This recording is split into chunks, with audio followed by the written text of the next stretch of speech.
ஓம் கோடீஸ்வராய நமக.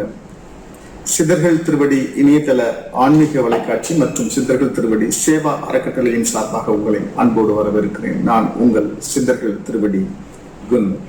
போன பதிவுகளில் நம்ம தொடர்ந்து இறைவனை தேடி, இறைவனை எவ்வாறு தேடுவது, எவ்வாறு அடைவது, எவ்வாறு உணர்வது அப்படிங்கிறத பத்தி தொடர்ந்து நம்ம பல காணொளிகள் பார்த்துட்டு இருக்கோம். அதன் தொடர்ச்சியா இன்னைக்கு நம்ம வாசி யோகத்தை பத்தி, வாசி யோகத்துல நின்றுட்டு இருக்கோம். வாசி யோகம்னா என்ன, அதை எப்படி நெறிப்படுத்துவது, அதை எப்படி நாம் கற்றுக்கொள்வது, வாசி யோகம் பயிலுவதற்கு முன்பு நம்ம என்னெல்லாம் ப்ரீகாஷனரி ஆக்ஷன்ஸ் எடுக்கணும், யாரெல்லாம் வாசி யோகம் கத்துக்கலாம், வாசி யோகம் கற்றுக்கொள்வதற்கு என்னென்ன விதிமுறைகள் இருக்கு, இதெல்லாம் நம்ம தொடர்ந்து பார்த்துட்டு இருக்கிறோம். இன்னும் பார்க்க போறோம். வாசி யோகம் அப்படிங்கிறது சுவாசத்தை நெறிப்படுத்தும் ஒரு கலை இல்லது ஒரு கணக்கு. இதுதான் நம்ம பார்த்துட்டு இருக்கிறோம். இதுல நான் போன பதிவுல சொன்னேன், அதுல சந்திரகலை, சூரியக்கலை அப்படின்னு ஒண்ணு இருக்குது. சந்திரகலை அப்படின்றது லெஃப்ட் சைட்ல, அதாவது நம்ம சுவாசம் ஏற்கணும் எவ்வளவு, அதாவது சித்தர்கள் முறைப்படி எத்தனை சுவாசங்கள் கவுண்டிங்ஸ் இருக்கு இல்லையா, அதாவது நொடி துளிகள் நாம் உள்ளுக்குள்ள நம்ம உள்வாங்கணும், அதை சுவாசிக்கணும், நிறுத்தி வைக்கணும், வெளியிடும் அப்படிங்கிறத பத்தி நம்ம பேசிட்டு இருந்தோம். அதுல உள்ளிருக்கிறது அப்படின்றது 32 நொடிகள். அதாவது அது ஒரு அழகு அப்படின்னு சொல்லுவோம். அழகு என்பது ஒரு கணக்கு, மாத்திரை அப்படின்னு சொல்லுவோம். நம்ம தமிழ்ல கூட நம்ம நிறைய கிராமர்ல பார்க்கும்போது மாத்திரை அளவுக்கு தான். ஆ அப்படின்னு சொல்றதுக்கும் ஆ அப்படின்னு சொல்றதுக்கும் இடைவெளி இருக்குது. அது போல இதுவும் ஒரு கணக்கு, அழகு அல்லது மாத்திரை. இதைத்தான் நம்ம இங்க நொடி துளிகளை நம்ம கணக்கிடுறோம். அதை நாம் உள்ளிழுக்கும் போது அது ஆழ்ந்த மூச்சு அப்படின்னு சொல்லுவோம். அதாவது நாம் இயற்கையாவே நம்ம சுவாசிப்போம், அதோட கால அளவு ரொம்ப கம்மியா இருக்கும். இப்போ நார்மலா நம்ம எல்லாருமே ஒரு மூச்சு சுவாசிக்கிறோம், நம்ம அறியாம நம்ம மூச்சு விடுறோம், நம்ம மூச்சு உள்ள எடுக்கிறோம் அப்படின்னு நம்ம அப்படிலாம் யோசிக்காம நம்ம இயற்கையா நம்ம நடந்து போகும்போது, சாப்பிடும்போது இதெல்லாம் நம்ம பண்ணிட்டு இருக்கோம் இல்லையா. அப்பெல்லாம் நம்மளே அறியாமலே ஒரு மூச்சு சுவாசம் உள்ள இருக்கிறோம் இல்லையா, அந்த கால அளவு நிலையானது. அதுதான் ஆனால் அதை தாண்டி நாம் சுவாசத்தை பெருக்க வேண்டும் என்றால் நாம் இந்த காஸ்மிக் எனர்ஜின்னு சொல்றோம். நம்ம இந்த உலகத்துல, இந்த உலகம் அப்படின்றது என்னது, பிரபஞ்சம்ங்கிறது பஞ்சபூத மூலக்கூறுகளா நம்ம உடம்புல அண்டத்தில் இருப்பது, இந்த பிண்டத்தில் இருக்கு. அதே ரிசீவரா ஒவ்வொரு, இந்த உடல்ல பல ஆண்டனாஸ் இருக்குது. ஒவ்வொரு அந்த என்ன சொல்றது, பஞ்சபூதங்களுக்கும் ஒரு ஆண்டனாஸ் இருக்கு. அதற்கு தேவையானதை நம்ம எடுத்துக்கிறோம். இப்போ நம்ம சுவாசத்தை நெறிப்படுத்தும் வாசி யோகத்தை பத்தி நம்ம பண்ணிட்டு இருக்கோம். இந்த வாசி யோகம் கத்துக்கிறதுக்கு அட்டாங்க யோகம் அப்படிங்கிற ஒரு கலையை நாம் கத்துக்கணும். அதுதான் சாகா கல்வி. இந்த அட்டாங்க யோகம்ங்கிறது 8 அங்கங்கள் கொண்ட ஒரு பயிற்சி. அந்த பயிற்சிங்கிறது மனம், உடல், ஆன்மா சம்பந்தப்பட்ட ஒரு பயிற்சி. இதுதான் அட்டாங்க யோகங்கிறோம். இந்த அட்டாங்க யோகம் நாம் இயமம், நியமம், ஆசனம், பிரணயாமம், பிரத்யாகரம், தாரணை, தியானம், சமாதி அப்படிங்கிற ஒரு 8 வகையான யோகங்களை நாம் பயில வேண்டும். இந்த அட்டாங்க யோகங்களை நாம் பயிலும் பொழுது நமக்கு என்ன கிடைக்கும் அப்படின்னு பார்ப்போம். அதுக்கு நம்ம இந்த அட்டாங்க யோகங்களை நாம் பயின்றால், கற்றுக்கொண்டால் சாகா கலை என்னும் அட்டமா சித்துக்களை நாம் பெறுவோம். அது என்ன அட்டமா சித்துக்கள்? அனிமா அப்படிங்கிற ஒரு விஷயம். அனிமாங்கிறது, நாம் இப்ப என்னோட உடலை எடுத்துக்கிடுங்களேன், என்னோட உடலை சிறு கடுகாக கூட நாம் மாற்றிக்கொள்ள முடியும். இந்த மட்டும் இல்லை, எந்த ஒரு பொருளையும் கடுகாக, அதாவது ரொம்ப மிகச்சிறிய அளவில், கண்ணுக்கு தெரியாத அப்படின்னு கூட சொல்லலாம், அந்த அளவுக்கு கூட சிறிதாக நாமை மாற்றிக்கொள்ள முடியும், மற்றவர்களை மாற்ற முடியும், எந்த ஒரு பொருளையும் மாற்ற முடியும். இதுதான் அனிமாங்கிற ஒரு சித்து. அடுத்தது மகிமா அப்படின்னு சொல்றது. எண்ணெய் இல்ல பிற பொருட்களை மலை போல கூட நம்ம ஆக்கிக்கலாம். இதுக்கு பேர் மகிமா அப்படின்னு சொல்லுவோம். லஹிமா அப்படின்னு சொல்றோம். இந்த லஹிமா அப்படின்றது காற்றை போல லேசாக தன் உடலை இல்ல பிற பொருளை, உங்களை கூட, என்னை கூட அதை காற்றாக நம்ம லேசாக்கி கொள்ளலாம். அப்படித்தான் நம்ம சக்கரை அம்மாள் ஒரு இடத்துல இருந்து இன்னொரு இடத்துக்கு பறந்து போவாங்க. கோடிசாமிகளும் அந்த லஹிமா என்ற அந்த என்னுடைய குருநாதர், அவருக்கும் அந்த லஹிமா என்ற இதெல்லாம் அட்டம சித்துக்கள், தன அந்தரத்திலிருந்து நின்ற இதெல்லாம் நிறைய பேர் இங்க சொல்லியிருக்காங்க. நீங்கள் இந்த அத்தமா சித்துக்களை பயின்ற ராவணன் கூட ஒரு இடத்துல இருந்து இன்னொரு இடத்துக்கு பறந்து சென்றதெல்லாம் நம்ம பார்த்திருக்கோம் ராமாயணத்துல. அதெல்லாம் அட்டமா சித்துக்களில் ஒன்று. இது லஹிமான்னு சொல்லுவோம். கரிமா அப்படின்னு சொல்லுவோம். கரிமா என்பது மிக கடினமான, தன் உடலை இல்ல பிற பொருளை கடினமாக்கி கொள்வது. நீங்க என்ன வச்சு, இன்னைக்கு மாடர்ன் டெக்னாலஜில நீங்க என்ன மாதிரியானதெல்லாம் வச்சு பண்ணா கூட அந்த அந்த இந்த கடினமான ஒரு ஒரு உருவமாக என்னை மாற்றிக்கொள்ள முடியும்னு கரிமான் சொல்லுவோம். பிராப்தி அப்படின்னு ஒரு சித்து இருக்குது. அந்த பிராப்தி என்பது பிற பொருட்களை தன்வயப்படுத்தல். எந்த ஒரு பொருளா இருக்கட்டும், அது மனிதர்களாக இருக்கட்டும், பிற பொருளா இருக்கட்டும், இந்த வசியம்னு சொல்லுவோம் இல்லையா, அந்த பிராப்தி என்பது பிற தன்வயப்படுத்துதல். அதுதான் நம்ம பிராப்தின்னு சொல்றோம். பிரகாமியம் அப்படின்னு சொல்றோம். பிரகாமியம் என்றது கூடு விட்டு கூடு பாயுதல். கொடிசாமிகளோடு அதை கூட இன்னைக்கு ஒருத்தவங்க சொல்லியிருக்காங்க, கூடு விட்டு கூடு பாயுதல். ஸோ நான் என்னுடைய ஆன்மாவை உங்களிடத்தில் என்னுடைய ஆன்மா உங்க இடத்துல இருக்கலாம். அதை நிறைய பேர் திருமூலர்லாம் மூலன் அப்படின்ற ஒருத்தர் திருமூலரா மகர்றதுக்கு காரணமே இந்த கூடு விட்டு கூடு பாயும் கலையை தெரிந்தவர் தான். ஸோ அது நிறைய அது இருக்குது, அதை நம்ம பார்க்கலாம். பிரகாமியம் என்பது கூடு விட்டு கூடு பாய்தல். ஈசாத்துவம் அப்படின்றது, அதாவது இந்த உலகத்தில் இருக்கிற எல்லா தேவர்கள் சொல்லுவோம், தேவாதி தேவர்கள் அப்படின்னு சொல்லுவோம். இவர்கள் எல்லாம் இந்த உலகத்தில் உள்ள அனைத்து ஜீவராசிகளையும் தன் வகைப்படுத்துதல். நம்முடைய ஆணைக்கு அவங்க கட்டுப்படுவாங்க. அந்த ஒரு கலையை, இந்த சித்தை கற்றுக்கொள்வதுதான் ஈசாத்துவம். வசித்துவம் அப்படின்றது என்னன்னாக்கா அனைத்தையும் வசப்படுத்துதல்.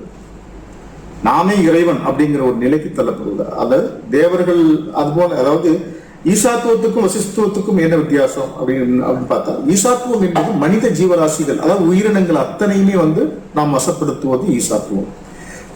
இந்த வசித்துவம் அப்படின்றது உலக உயிர்கள் மட்டுமல்ல, உயிர்கள் அல்லாத பொருட்களையும் தன் வசப்படுத்துறது தான் வசித்துவம். இதுதான் அட்டமா சித்துக்கள் அப்படின்னு சொல்லுவோம். இந்த அட்டமா சித்துக்களை நாம் அடைய வேண்டும் என்றால் அட்டாங்க யோகம் அப்படிங்கிறத நம்ம தெரிந்து கொள்ள வேண்டும், கற்றுக்கொள்ள வேண்டும். அதுக்கு தான் நம்ம ஏற்கனவே சொல்லியிருக்கோம், இயமம், நியமம், ஆசனம், பிரணயாமம், பிரத்யாகரம், தாரணை, தியானம் மற்றும் சமாதி, இந்த 8ஐயும் நாம் கற்றுக்கொள்ள வேண்டும் முறையாக.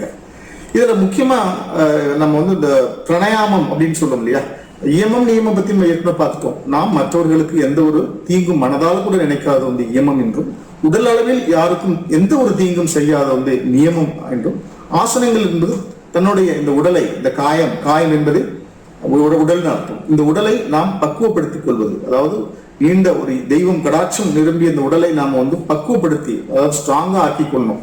அதுக்குதான் ஆசனம் என்று சொல்றோம். அந்த ஆசனம் என்பது உடல், உயிர், ஆன்மா, இந்த மூன்றையும்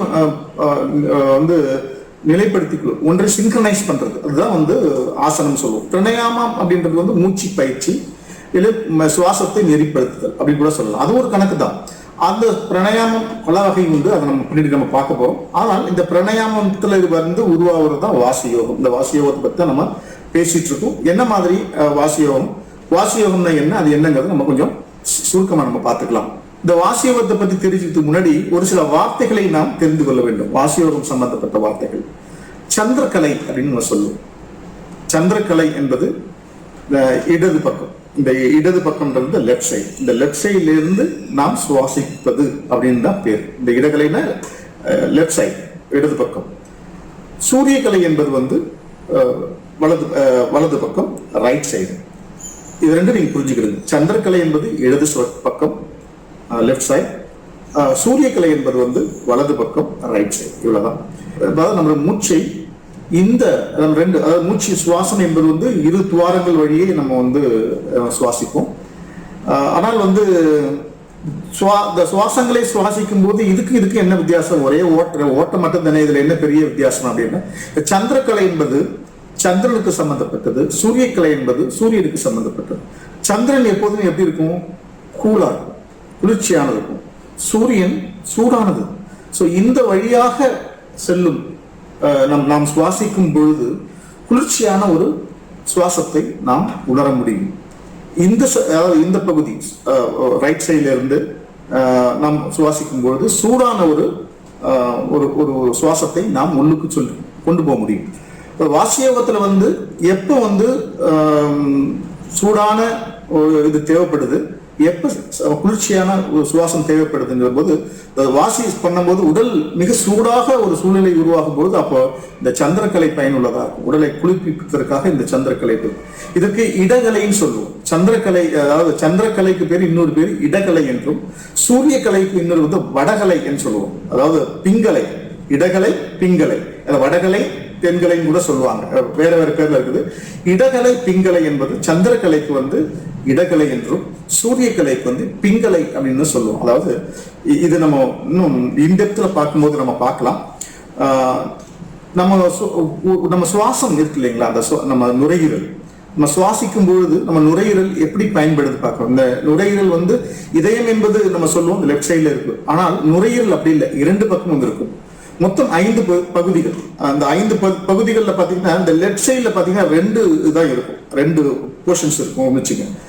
ரைட் சைடில் பார்த்தீங்கன்னா 3 போர்ஷன்ஸ். நம்ம தூங்கும் பொழுது நம்ம இப்படி இந்த ரைட் சைடு இந்த வலது பக்கம் படிக்கும்போது இந்த இதுவும் உள்ள அமுங்கிடும். அப்போ அமுங்கும் போது இது அமுங்கும் பொழுது இது விரிவடையும், சந்திரக்கலை வந்து விரிவடையும். அப்போ இந்த அமுங்கும் பொழுது இந்த பக்கம் வந்து கொஞ்சம் அந்த பலூன் மாதிரி இருக்கிறது கொஞ்சம் பூஸ்ட் ஆகும். அப்போ நம்ம சுவாசம் வந்து குளிர்ச்சியான ஒரு பகுதியாக இது மாறும் இந்த சைட்ல இருந்து வரும்போது. அதுவே நம்ம வந்து இந்த இடது பக்கம் தலை வைத்து படுக்கும் போது இதோட இந்த 2 பக்கம் பகுதி வந்து உள்ள அழுந்தும் இந்த பக்கம் விரிவடையும். அப்ப சூடான ஒரு பகுதி இருக்கும். அப்ப நீங்க எப்போதுமே நீங்க பாருங்க, இந்த சுவாச பாதையில இப்படி பண்ணும்போது ஒரு பக்கம் அடைச்சிட்டு இருக்கிற மாதிரி இருக்கும், ஒரு பக்கம் மட்டும் ஒரு சுவாசம் இருக்கும். 2 பக்கமும் நேரடியா நீங்க எப்போதுமே நீங்க பார்க்க முடியாது. நீங்க கோல்டு இந்த மாதிரி இடத்துல நீங்க டெஸ்ட் பண்ண வேண்டாம். நார்மலா உங்களோட இது இருக்கும்போது இந்த பாதையை அடைச்சிட்டு நீங்க சுவாசிக்கும் போதும் இந்த பாதையை எடுத்து சுவாசிக்கும் போது உங்களுக்கு ஒரு வித்தியாசம் தெரியும். இதுல இருக்கிற இயல்பான நிலை, இந்த இருக்கிற இயல்பான நிலை கொஞ்சம் மாறுபடும். 2ம் ஒரே மாதிரியா இருக்கவே இருக்காது. நீங்க எப்ப வேணாலும் பாருங்க, நான் சுவாச பயிற்சியில் நான் இருக்கிறதுனால சொல்றேன். ஸோ அதனால நீங்க இது பண்ணும்போது, அதாவது இந்த மாதிரி மூச்சு பயிற்சி பண்றவங்களுக்கு எல்லாம் இது வந்து கொஞ்சம் எளிமையா இருக்கும். மூச்சு பயிற்சி பண்ணாதவங்க, இது வரைக்கும் தெரியாதவங்க நீங்க வச்சு பாருங்க. ஒரு பக்கத்துல அடைச்சிக்கிட்டு இந்த மூச்சை இழுத்து விட்டு இந்த பக்கத்தை விட்டு பாருங்க, இல்ல இந்த பக்கத்துல மூச்சை இழுத்துட்டு இதை க்ளோஸ் பண்ணிட்டு இதை விட்டு பாருங்க. உங்களுக்கு இந்த டிஃபரன்ஸ் தெரியும். ஒரு பக்கம் டஃப்பா இருக்கும், ஒரு பக்கம் ரொம்ப ஈஸியா இருக்கும். இதை நீங்க பிராக்டிக்கலா உணர்ந்தாதான் நான் சொல்லவே, நான் உங்களுக்கு பிராக்டிக்கலா நீங்க செஞ்சு பாருங்க. அப்போ இந்த பக்கத்துல நீங்க அடிச்சு இது ரொம்ப சுலபமா இருக்குது, ஈஸியா இருக்குது அப்படின்னா உங்களுக்கு இந்த சூரியக்கலையில வந்து உங்களுக்கு சுவாசம் போயிட்டு இருக்குதுன்னு நீங்க யோசிக்கணும். அதே மாதிரி இந்த பக்கம் இலகுவா இருக்குது, சாதாரணமா இருக்குது அப்படின்னா உங்களுக்கு சந்திரக்கலை இருக்கு, சுவாசிச்சுட்டு இருக்கிறீங்க. அதாவது உடல் சூடாகும் பொழுது இந்த சந்திரக்கலை ஆட்டோமேட்டிக்கா வந்து உங்களுக்கு உடலை குளிர்ச்சி செய்வதற்காக இந்த சைட்ல இருந்து ஆட்டோமேட்டிக்கா போகும். உடல் ரொம்ப குளிர்ச்சியா இருக்கும் பட்சத்தில் உங்களுக்கு நீங்க ஜுரம் இந்த மாதிரிலாம் வந்து பார்த்தீங்க, அப்பெல்லாம் நீங்க பாத்தீங்கன்னா ஆட்டோமேட்டிக்கா இது க்ளோஸ் ஆயிடும். க்ளோஸ்னா ரொம்ப க்ளோஸா இருக்காது, உங்களுக்கு மூச்சு இங்கே ஒரு சின்னதா ஒரு ஸ்டக் மாதிரி ஆயிடும். இந்த சைட்ல இருந்து சூரியக்கிளில இருந்து வந்து உங்களுக்கு அந்த உடலை உங்களுக்கு வந்து சூடாக்கி கொள்ளும். இந்த தன்மை வந்து நமக்கு ஆட்டோமேட்டிக்கா இறைவன் நமக்கு கொடுத்துருக்கான். ஸோ இன்னும் நிறைய இருக்குது. இதுக்கப்புறம் வந்து நம்ம வந்து இந்த மூச்சு பயிற்சியில வந்து எவ்வளவு நேரம் நாம் சுவாசிக்க வேண்டும் அப்படிங்கிற ஒரு சின்ன விஷயத்த போன பதிவில் நான் சொன்னேன். இந்த பதிவில் நான் சொல்றதா, அதாவது நமக்கு வந்து சித்தர்கள் திருமூலர்ல இருந்து எல்லாருமே வந்து போகர்ல இருந்து அகத்தியர் எல்லாருமே வந்து சொல்லியிருக்காங்க, அந்த வாசி யோகத்தை பத்தி எவ்வளவு மூச்சு கொள்ளளவு நாம் கொண்டு இருக்க வேண்டும் அப்படின்னு. நாம் அந்த சுவாசிக்கிறோம், உள்ளே இழுக்கிறோம் இல்லையா, அதுக்கு பேர் சுவாசம். இந்த சுவாசத்தின் அளவு வந்து 32 நொடிகள், அதாவது அழகு இல்லது மாத்திரை அப்படின்னு சொல்லி 32 நொடிகள் நாம் சுவாசிக்க வேண்டும், இதுல இருந்து உள்ள இழுக்க வேண்டும். அது ஒரு குறிப்பிட்ட அளவுக்கு வந்து நிறுத்தி வைக்கணும். இந்த இடத்துல வர வரைக்கும் இதுக்கு மேல மூச்சு வராது இல்லையா, அவ்வளவுதான். இந்த கொள்ளளவுன்னு சொல்லணும்னா இது வந்து எவ்வளவு நேரம் நம்ம அதை வைக்கணும்னா 64 நொடிகள் நாம் நிறுத்தி வைக்க வேண்டும். இங்க வேணா கவுண்டிங் பிறகு நான் சொல்றேன் அது எப்படி கவுண்டிங் பண்றது அப்படின்னு சொல்றோம். அதுக்கப்புறம் மூச்சை விடுதல் இருக்குல்ல, வெளியிடுதல் இருக்கு இல்லையா, அதை 64 நொடித்துளிகள் வந்ததுக்கு அப்புறம் அது வெளியிடுது வந்து 16, அதாவது 32ல உள்ள இருக்கிறோம், அதோட 2 மடங்கு கம்மியா நம்ம அதை வந்து சுவாசத்தை வெளியிட வேண்டும். இது வந்து நம்ம வந்து வாசிக்காக. ஆனால் மூச்சு பயிற்சி பிரணயாமா அப்படின்னு ஒண்ணு இருக்கு. இதுல வந்து நீங்க பாத்தீங்கன்னா சுவாசத்தை உள்ளே இழுப்பது வந்து ஒரு 6 நொடிகள் என்று வைத்துக் கொள்வோம், ஒரு கால அளவு அப்படின்றால். நிறுத்தி வைப்பதும் ஒரு 6 நொடித்துளிகள். அதற்கு வெளியிடுவது வந்து 8 விதமான வெளியில விடணும். அப்புறம் வந்து இந்த காலி நம்ம வயிற்று வந்து காலியா வச்சுக்கணும். அதாவது என்னன்னாக்கா வெற்றிடமாக வைத்துக் கொள்வதற்கு ஒரு 2, அதை நான் பிறகு நான் சொல்றேன், இப்போ சொன்னா உங்களுக்கு புரியாது. ஸோ நான் ஒவ்வொன்றாக அந்த மூச்சு பயிற்சி என்ன, அது மூச்சு பயிற்சியோட அட்வான்ஸ் தான் வந்து நம்ம அந்த வாசிக்கான கால அளவு தான் வந்து சித்தர்கள் சொன்னதாக நான் உங்களுக்கு சொல்லிட்டு இருக்கேன். தொடர்ந்து நம்ம வந்து வாசி யோகத்தை பத்தி நம்ம பார்ப்போம். இந்த வாசியோகத்தை பத்தி நிறைய சித்தர் பெருமக்கள் எல்லாம் சொல்லியிருக்காங்க. ஆனால் நாம் இந்த கலிகால நம்மோடு வாழ்ந்து முக்தியாகி இருக்கிற வள்ளலார் அவர்கள் இந்த வாசியோகத்தை பத்தி என்ன சொல்லியிருக்காங்கிறது அடுத்த பதிவில் நம்ம பார்ப்போம். வாசியோகத்தை யாரெல்லாம் நம்ம கத்துக்கலாம், அந்த வாசியோகத்தை கத்துக்கிறதுக்கு எதையெல்லாம் நாம் இழக்க வேண்டும், எதையெல்லாம் நாம் கத்துக்கணும், என்ன மாதிரியான நம்ம ரீட்டைன் பண்ணிக்கணும் அப்படிங்கறத பத்தி நாம அடுத்த பதிவில் நம்ம பார்க்கலாம். சித்தர்கள் திருவடி இணையதள ஆன்மீக வலைக்காட்சிக்கு நீங்கள் புதியவர்கள் என்றால் பக்கத்தில் இருக்கிற ஒரு சப்ஸ்கிரைப் பட்டன் இருக்குது, அதை நீங்க பிரஸ் பண்ணுங்க. கூடவே ஒரு பெல் சிம்பிளையும் நீங்க பிரஸ் பண்ணுங்க. அப்பதான் நாங்க கொடுக்குற புதிய புதிய காணொலிகள்லாம் உங்களை சேரும் என்று சொல்லி, இந்த காணொலி உங்களுக்கு பிடிச்சிருந்ததுன்னா தம் இம்ப்ரெஷன் இருக்கு, அதை நீங்க பிரஸ் பண்ணுங்க. அது உங்களுடைய விருப்பம். மீண்டும் மற்றும் ஒரு இனிய காணொலியில் உங்களை சந்திக்கிறேன். அதுவரை உங்களிடமிருந்து விடைபெறுவது உங்கள் சித்தர்கள் திருவடி குன்னு. வணக்கம். இந்த பதிவு உங்களுக்கு பிடிச்சிருந்ததுன்னா லைக் பண்ணி ஷேர் பண்ணுங்க. மறக்காம சப்ஸ்கிரைப் பண்ணிடுங்க. மீண்டும் உங்களை சந்திக்கும் வரை அன்புடன் குன்னு. வணக்கம்.